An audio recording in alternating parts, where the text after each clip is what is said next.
Good morning. Can I get a big smile out of everyone? Welcome to church this morning. You have a seat. Those of you online, I'm glad you jumped on with us. Welcome. Oh, wow. We are just a bunch of passionate people here because Jesus is changing everything in our lives. And we just like to proclaim that, tell that. We want everyone to know that Christ is first in our life. And so we just share that with each other. We share that with everyone who will listen. And when we get together, we just shout out the name of Jesus and just praise his name. So welcome to church this morning. I hope you already have had a cup of coffee out in the cafe, a bagel. I hope that you've had a few kind, wonderful people smile at you and say hello. We just want this to be a break in your week where you can just come here, take your focus off of all the craziness that's been in your week and just focus in on Jesus. So welcome to church. This is a fun day, Father's Day. Oh, you know what? Dads, yes, exactly. Yeah, well done, dads. I was standing in the back. By the way, this video is playing. I think over 100 of dads took their boys from here like last week, and they just did a camp out together. So you'll see, these are our dads on here that just love their boys, and they get together. They plan this thing out all by themselves, just make it happen. It's just huge. I was standing in the back this morning watching dads chase their kids all around the back of the church. And honestly, it's a beautiful sight. Your kids are always welcome in here, and I appreciate that you do chase them and that you keep your hands on them. That's great. But seriously, I watch our dads love on their kids, model worship in front of them, show them what's most important in their lives rather than just trying to just not be part of their lives. I just love seeing what I'm seeing. So dads, happy Father's Day. I hope that you just have an absolute amazing day today. I was thinking through something this week. We have it so good in our world. Like everything around us is made to order for us. You think about it. You need food right now. You just press a couple buttons on your phone, and in a few minutes, someone will drive their car up to this back door, walk in through the door, and provide food for us. It's just like crazy how easy it is. You need to go somewhere, and your car doesn't start. You just press a couple buttons, and a car pulls up, and a driver drives you where you need to go. What an amazing thing. We get to go on vacations to homes that are vacation homes that we don't even own, but we use them as if they are our own. We roll in on the beginning of the week and roll out at the end of the week and don't worry about a thing. We stay along oceans and along lakes and in really cool places and homes. And all it took was for us just to press a few buttons, and all of a sudden it was ordered up. I mean, we have it so good. You think about all the clothes we get to buy. I mean, you just keep up with the styles every year, and they're not even all that expensive. And all of a sudden, you're up to speed on the style, and you look whatever they're telling you you're supposed to wear today, and boom, you have that. Some of you, I've noticed, have these subscriptions, and the box comes once a month, and it's all curated in there, what you wear when. How cool is that? Some of you girls, I hear, rent your clothes. I mean, look next to you. That person is dressed so nice, it's rental. Is that crazy or what? That kind of thing is possible. You think about the entertainment options that we have. I mean, if you want to go to a concert, a live concert, go on there, press a few more buttons, and you can go to that concert. You want to go to just listen to some music that sounds like a concert, put some white things in your ears, press a few more buttons, and you can hear the best music ever written, whatever it is, at any given time. We are so blessed that we get to do it. Oh, I see that one logo in the upper left-hand side of the screen. Coffee! They'll even bring that to you these days. How cool is that? And we have great coffee at Calvary as well. You need your groceries brought to you? Yeah, they'll show up on your doorstep and bring you groceries. You know, I found needs met create more needs. And we press a few more buttons and more stuff arrives. We are blessed. We have it good. We have so much more. We have more than we ever dreamed we would have. And we want more than we have today. I was reading a study this week. There's a million studies on a lot of things, so who cares what study it is? But basically, the study was saying, what would it take for you to be happy? How happy are you with everything you have? And what would it take to make you more happy than you are now? And they said that in every economic group that they surveyed, it would take 2 to 3 times more to make us happy. These are crazy. When you just look at these symbols up here. I mean, you go on Instagram today, and there is a perception that is created by each of you of the life and the leisure that you get to enjoy and have. And if you want more, if you want to have more than, there is someone waiting with a reel to show you what it would take to get your dream, to get that 2 to 3 times more. And they've got millions of hits, and if you press theirs, all of a sudden you're going to get a whole bunch more reels just like that, telling you how to get more and how to have more than everyone else. Unfortunately, 80% of the people, we're told in studies, whoever writes these studies, say that finances are the biggest stress point of our lives. They're the things that just have us exploding in our heads despite all of this cool stuff that is available to us. I mean, the decision points that we have to make. I mean, do I need a new car? Do I buy a new car? Do I get the old one fixed, or I just get a new one? Do I finance it? Do I not? Do I pay off my school debts? Do I not? Should we keep on renting? Is that a good decision to keep on raising rents? Or should we buy a place? I mean, these questions going through our minds. Do I send my kid to private school? Do I send them to preschool? What do I do? And these questions are all upon us. And in your marriages, it's a huge stress point. Some of you already had an argument about money this morning already today, right? Someone walked out of the service afterwards and said, "You're right about that argument thing in the car coming here." Yep. And some of you have had borrowed money to family members, and because money in the family and whatever all went on with that money, you're now in a really bad spot with them. Some of you made business relationships with a best friend, and today, because of money, it's not a good spot in your life. And even in your organizations, money is a big deal. I mean, you're constantly being told at work about budget and about budget restrictions and about what you can and can't do with budget, and it's budget time. I was even talking to a pastor of a church here recently.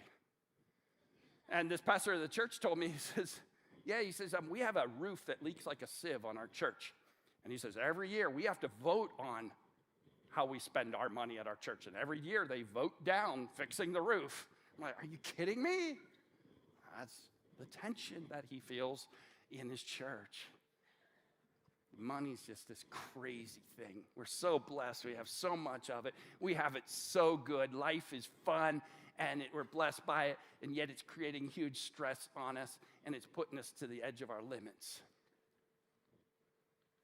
Interesting how absolutely relevant this book is. Jesus knew that was going to be your case, and he spoke about money more than any other subject.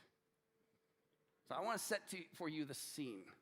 I'm going to be reading today from Luke chapter 20 and Luke chapter 21 if you want to get there. We're going to start Luke 20, verse 45. But here's the scene. Jesus has about 48 hours left to live on this earth.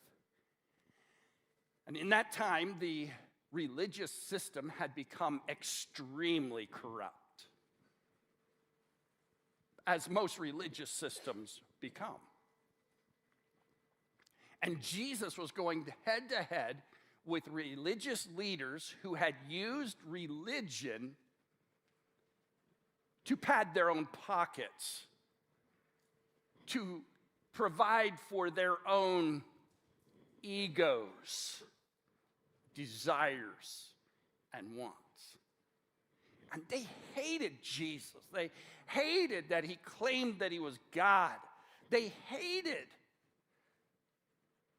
that he knew their hearts and their intentions and their motives. And so leading up to the passage I'm about ready to read to you today, they're throwing these little zingers at him, and he's coming back at them. And each time he just puts them in a spot where there's silence, so they sort of come at it from another angle. He's standing in the temple in a place called the Court of the Women in the temple. It wasn't just for women, but it was only for the Jewish people at that time. And this Court of the Women that he was speaking from was where the temple treasury was. And just like you found in family businesses or even in loaning money to family or in dealing with finances even between you and your spouse, the temple treasury had become a place where it wasn't run in the way it was ever meant to run. So it's in this place that Jesus is standing on those steps that you see on that picture. He's teaching the group, these religious leaders are asking him questions, trying to show him up, when all of a sudden he sort of backs up and he sits down. Mark tells us that he sits down.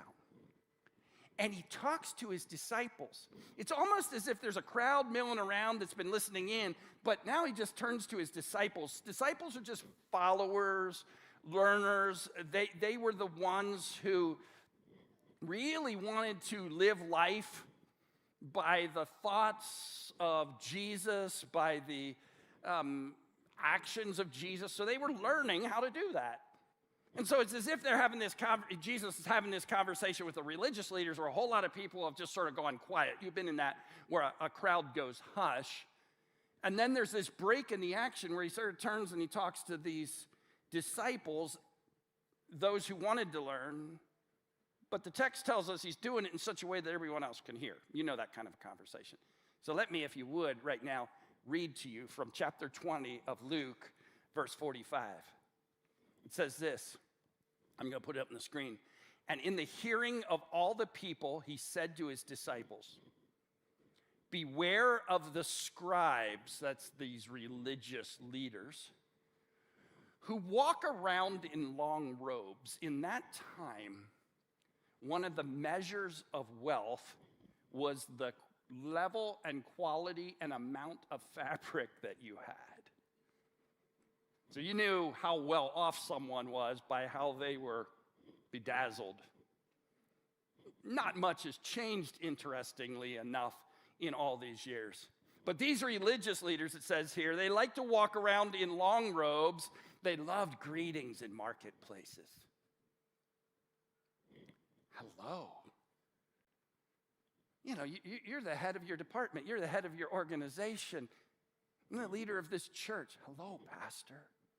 You know, just this little feeling of, okay, they're talking to me. They knew me. They recognized me.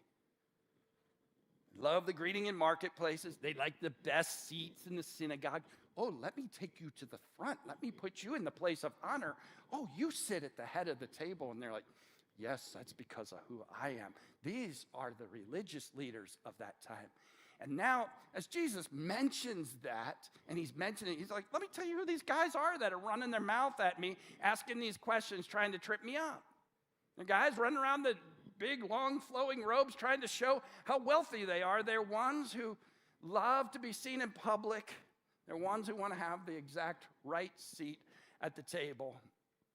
And then it says in verse 47, who devour widows' houses.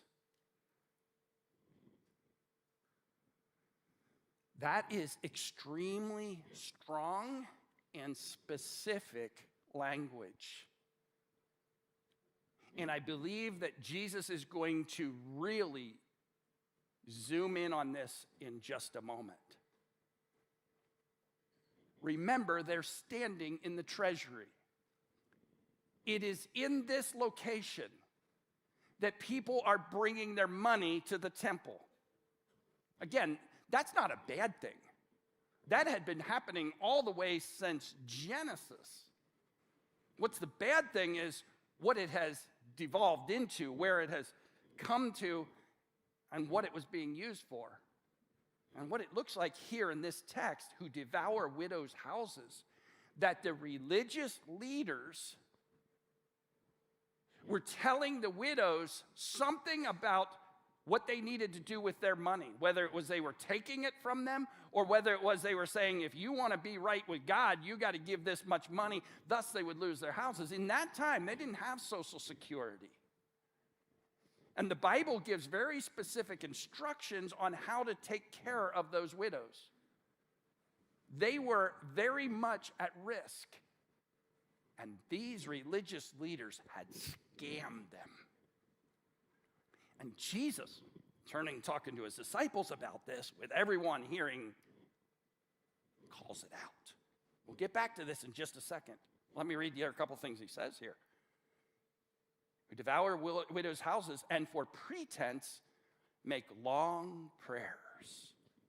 You've been around those people that wanted to give a speech. So they say, we just need to start out by praying. And then they go into this long prayer, which they claim is a prayer to God, but really it's a speech to you. Have you ever had one of those happen in your midst? Have you ever been around one of these prayers? It's like, man, I could never pray like that. It's so flowery. It's like, wow, like God must like somehow like them more or something like that. And Jesus is saying, no, we're not into pretend relationship with God. These guys are fakes. And sort of calls all of us to just go, like, am I legit? Am I real? Or is this my prayer voice? Is this my church behavior? Is this I'm trying to power up to do my God thing right now? We're not about that here. We talk real here. Because I'll tell you what Jesus says next. It tells us why we need to, and we need to be careful of it.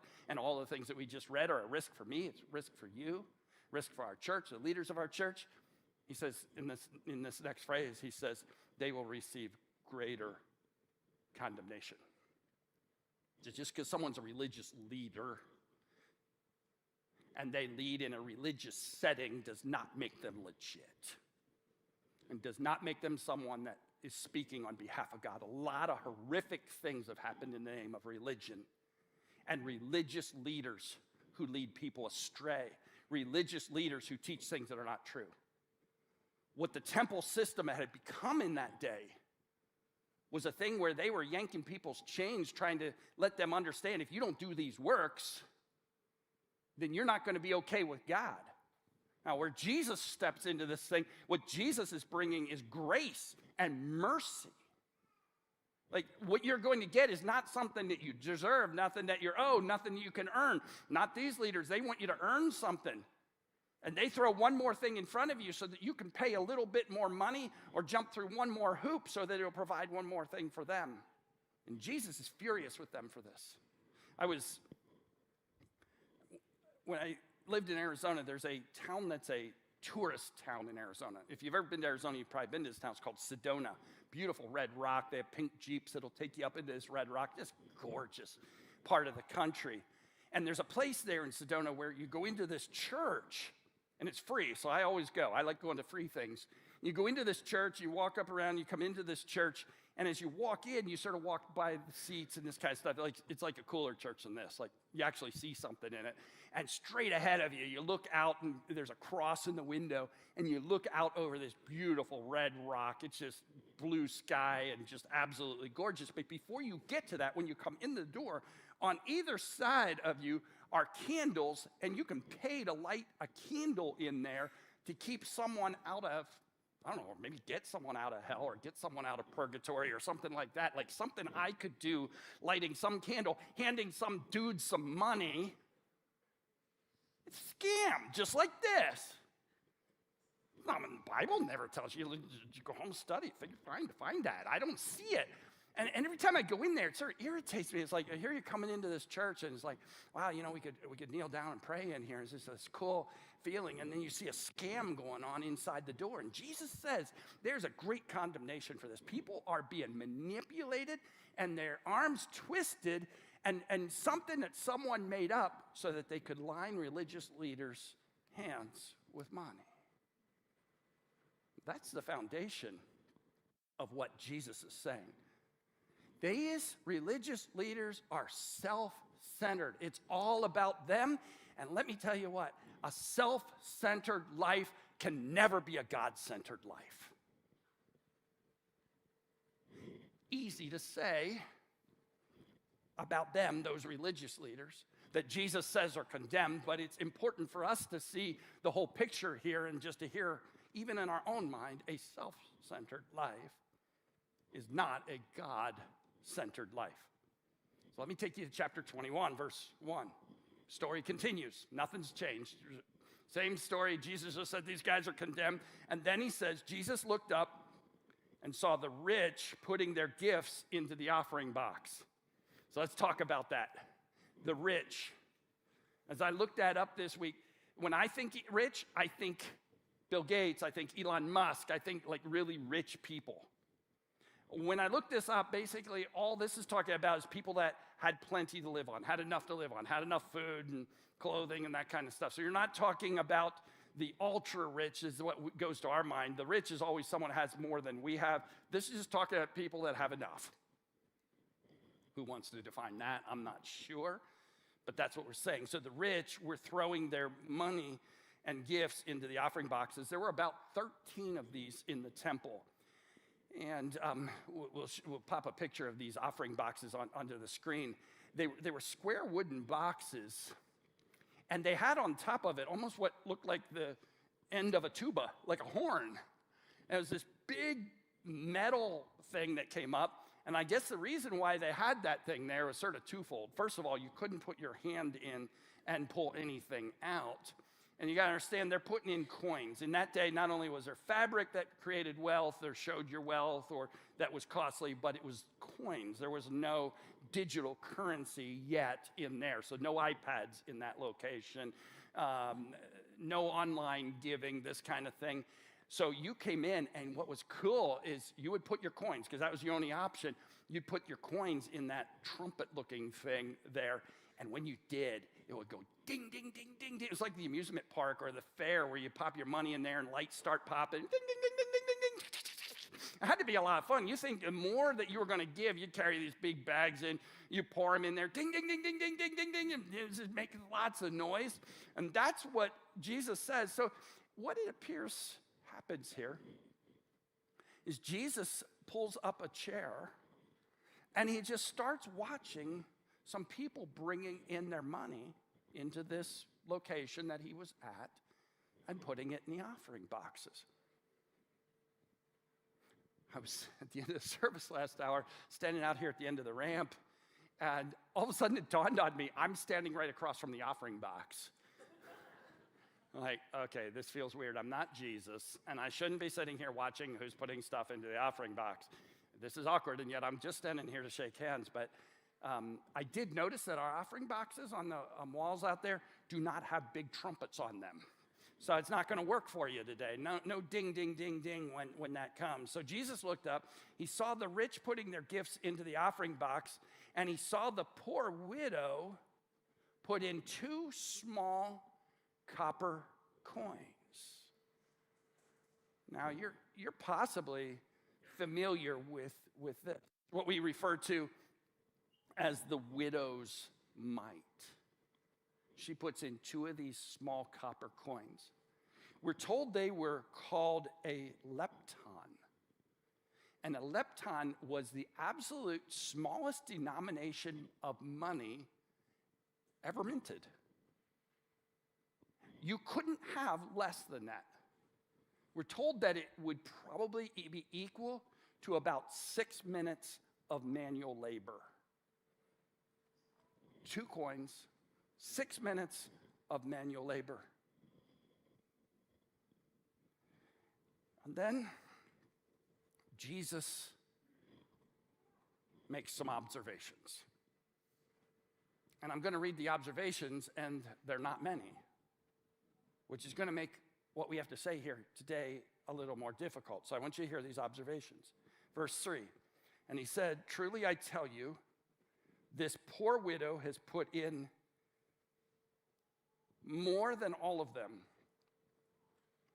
For they all gave out of their abundance, but she, out of her poverty, all that she had to live on." Those words, live on, is the word bios. Like this is what it's going to take to keep her heart beating, to keep her alive. Like without this, she dies in a couple days.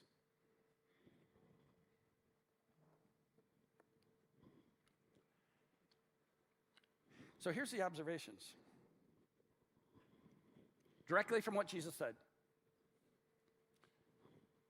She gave more than the rich people, even though she didn't. She gave more even though she didn't. She gave out of her poverty. Like her very life of her body was risked in this moment. They gave out of their abundance. They had plenty. I was thinking about it this week. We oftentimes talk about 10%. There's some precedent for that in our Bible of giving the first 10%. In the Old Testament, it talked about first fruits. That's not what I'm here to talk about. But she gave out of her poverty. They gave out of their abundance. Maybe they gave 10%. They even talked in the Bible about tithes and offerings. Maybe they gave the tithe, 10%, and offerings on top of that. Maybe they did everything that the Bible might ever even talk about in that realm. They gave out of their abundance. Maybe they gave exactly what they should give. She gives out of her poverty the last thing that she would be able to live on. Make one more observation, then I want to ask a lot of questions about these observations because I have a lot of questions about these observations. In the verses right after this, so starting at verse 5, it says that Jesus looks up as he's speaking in the temple, and he mentions how it's adorned with all this beautiful stone and gold. Again, not what our experience is in here. No stone, no gold. We're dealing with cement and plywood. That's about as good as you get at CF Downtown. But in that temple, evidently, it was a sight to be seen. And he looks up at all this amazingness that was all put there originally for the glory of God, that has been corrupted by people wanting their own personal gain. And he goes, listen, this thing's coming down. This thing is going to be destroyed. That would be beyond their wildest imagination. Can't imagine a day that this goes away. In fact, it did come down, and it came down probably about 40 years later in their lifetime. And one of the things I observe when I think about this is it's sort of like this reminder. Look around. Pretty amazing, pretty solid. Let me tell you what, when they put a new roof on this place, speaking of roofs leaking, ours leaked really big one day. I mean, there's a lot of steel above us. They never wanted to see that thing open again. You just say to yourself, that's not coming down. And Jesus says, in your lifetime, this amazingness is going away. And there's this reminder that it's all going away. You've probably heard this before, but wealth rarely increases in the next generation. And so all this talk about, I want to leave that for our kids and that kind of stuff, and they just waste it. And Jesus says, listen, this stuff that you think is so amazing, look around, wow, it's going away. So, here's the question I have, and I want to explain it to you in a moment. What do we do with this passage? I'm going to talk to you about what I've struggled with this week. From everything we've heard from Jesus here, I've found this to be a very difficult passage to say, what should we as a church do based on hearing this? Let me explain to you why. Is he commending this widow for giving her last lepton, mite, our word nickel? Like, is that a good thing? Is that how this ought to go down? Because if he is, then I need to say to you today, you got to get rid of everything. And you got to give it all back to God. I struggle with that. I don't ever read in my Bible that God says, give everything you have until it's all gone and hope for the best. Now, a friend of mine says, oh, no. I mean, think about it for a moment. We don't ever read later on a follow-up on this lady. By the way, she died 2 days later. He goes, so God provided for her. I said, well, where does it say that? He goes, it doesn't. I was like, okay, so that's a big argument from silence. I don't like that much. We can look back 2 chapters, and there's a thing that happens between Jesus and a guy that we call the rich young ruler. Jesus says to that rich young ruler, oh, you want to follow me? Sell everything. Just go sell everything and come and follow me. In Luke 18, this is just 2 chapters before this story. So it's like in the same time frame. This rich young ruler hangs his head low, walks away, and it says he walks away sad because he had so much wealth, and the thought of giving that up was not going to be something that's going to happen. And so he couldn't have Jesus and wealth because that wealth was a substitute God. You can't have any other gods before him, and that wealth had become a substitute God. But we don't believe that he was saying, hey, if you're going to follow Jesus, you have to sell everything and have nothing and be in poverty. In fact, in this passage where he's talking about these rich people, it says they gave money out of their abundance. I look at that and I say, Jesus didn't say it was bad. It just says that she gave more because she gave 100%. Maybe they only gave 10. Maybe they gave 15. Maybe they're amazing and they gave 25%. I remember when you could tip at a restaurant and 15% was enough. Now it starts at 20 on that little bottom thing at the bottom.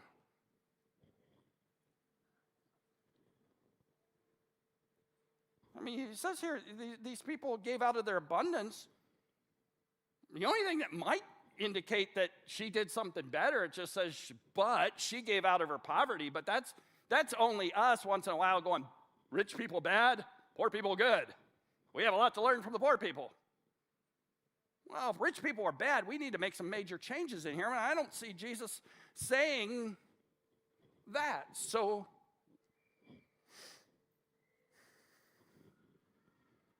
I say, we're going to have to wrestle with this a little bit. I'm not going to give you the answer today. I have actually prayed more over, God, what does this mean this week than I probably ever do this week? I'm like, what do you want me to tell your people? I know if you're saying sell it all, like it says this woman did, to a point that you're not even sure of your next meal, I'm pretty convinced there's some people that want to do that in here. But I also look to what he ended up when he's talking about how they devour widows. And this is all about how bad they treated widows and how they were turning what God really wanted to say into a works-based behavior. And so now they're just manipulating widows. I'm looking at this going, this may not have had anything to do with this widow having a great heart. This may have nothing to do with her heart. It may just have that she's been scammed by people that are trying to make her do something in the name of religion. She may not have even been thinking about Jesus. She may not have even been doing this out of the love for God. She may not have been doing this out of going, I know that this matters and I want to do it, so I'm going to give my last penny. I mean, we always go back, well, Jesus saw her heart. I don't know. What did he see in her heart? He didn't say what he saw. He just said she gave more. The title of the series we're in right now, More Than.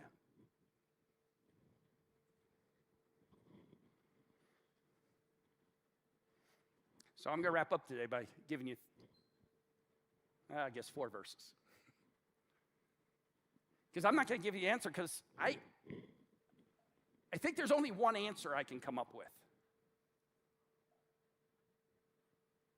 There's only one way in which I can wrestle with what's in front of us, is to look at what the rest of the Bible says, but also to think of it like this. Jesus sits down here in the temple, and it says he sat and he just watched the offering boxes. 13 different boxes with labels on them for different types of things, and he watches what goes on.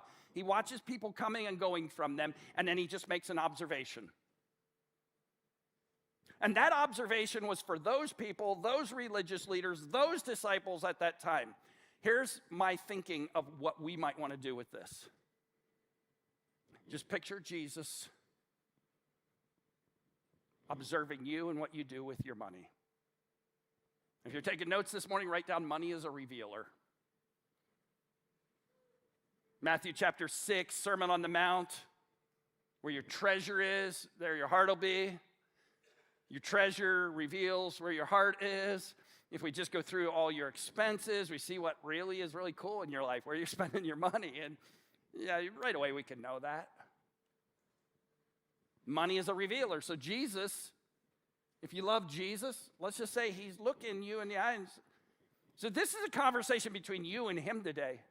I have to be really careful. I could be that religious leader telling you what to do because there's something that I want to do for God here, and you need to be part of that.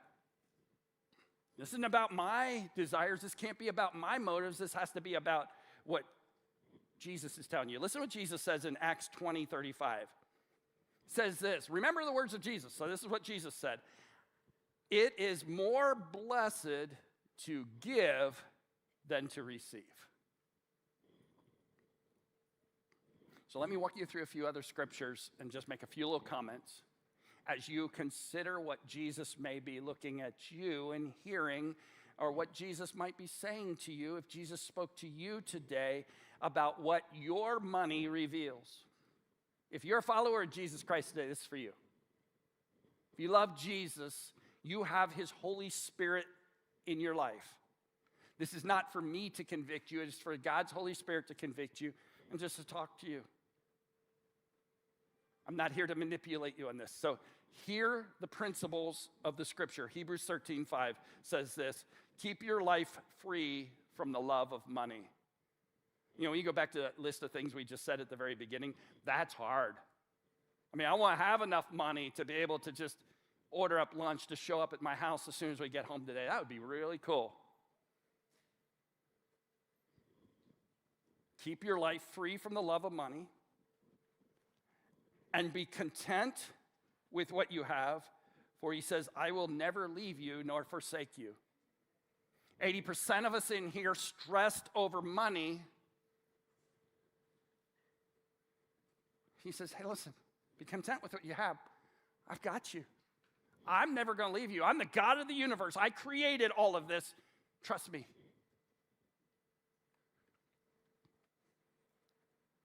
You know, what greed says is, I want more. What greed is a preoccupation with me and what I can get and what I need and what I want. It's sort of like the chorus of that song says, I'll be happy when I get. And when we get that, we say, oh, no, I'll be happy when I get the next thing. Oh, no, I'll be happy when I get the next thing. And it never ends. You know we're being marketed to. We know we're being made to be dissatisfied constantly.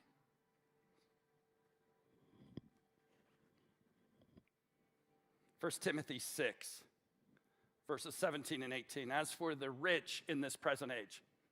Again, we're not talking Elon. We're talking us. We have enough.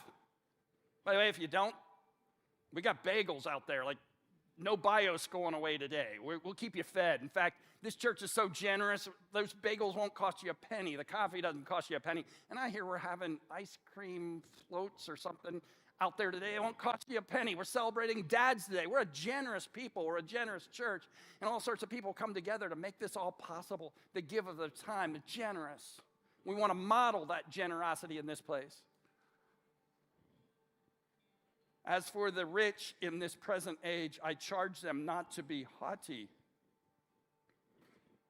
nor to set their hopes on the uncertainty of riches. That's that whole thing when he points up at the temple. It's all coming down. A lot of you are worried today because you keep on hearing that the whole thing's going to come crashing down, and yet the stock market's still going up, and you don't know whether to back up, pull out, do something different. You're just sort of beside yourself what to do. Do I invest here? Are we at the top of the market? Does it have a lot more room to grow? The uncertainty of riches. Don't put your hope on the uncertainty of riches, but on God. Again, Jesus. Just looking at you. Jesus, what are you telling me?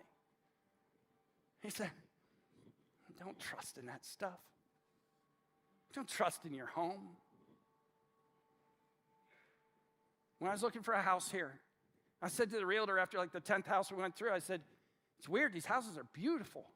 And yet the furniture, it's like they have like old cots in the bedrooms. He says, that's right. He says, all they're concerned about is that they look good from the street. He said, they don't have enough money to furnish them.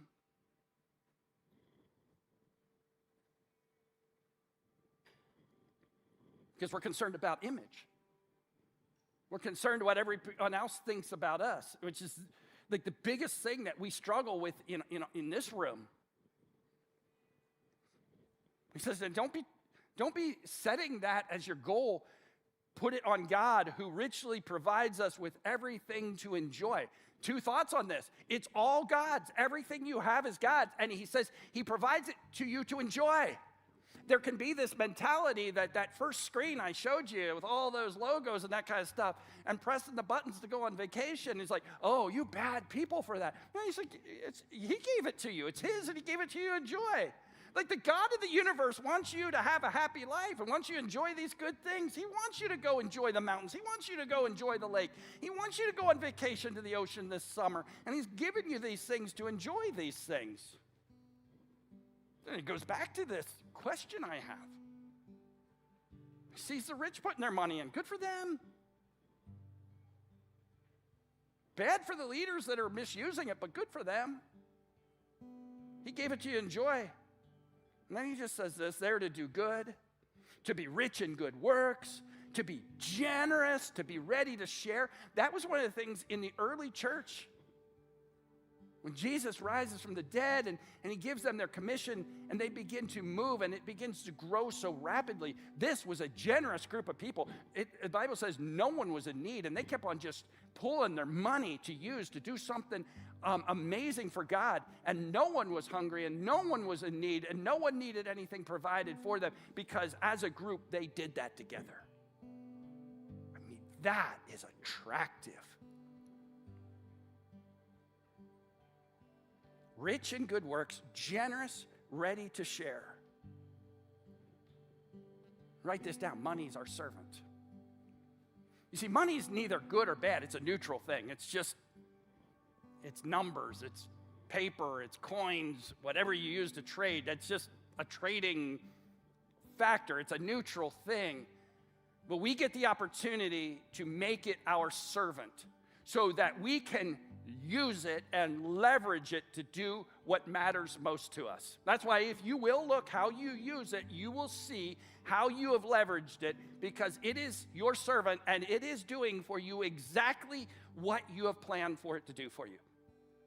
And so some of you, it is killing it as your servant for your hobby. Some of you, it is killing it for the servant for your desire for leisure. For some of you, it is killing it for helping the needs of other people, for accomplishing that passion you have for the gospel or for ministry. How are we going to allow money to serve the thing that matters most to us? I hope that you are leveraging every dollar to serve the thing that matters most in your heart. And after the day, you realize, I didn't realize it was servant. I thought I was sort of at its mercy and its risk because I didn't have enough. I thought I needed 2 to 3 times more. But whatever I have, I am a steward of that. And it will be my servant to accomplish the task that I long for the most. One verse and we'll close. 2 Corinthians 9, 7, and 8. Each one of us must give as he has decided in his heart, not reluctantly or under compulsion, for God loves a cheerful giver. And God is able to make all grace abound to you, so that having all sufficiency in all things at all times, you may abound in every good work.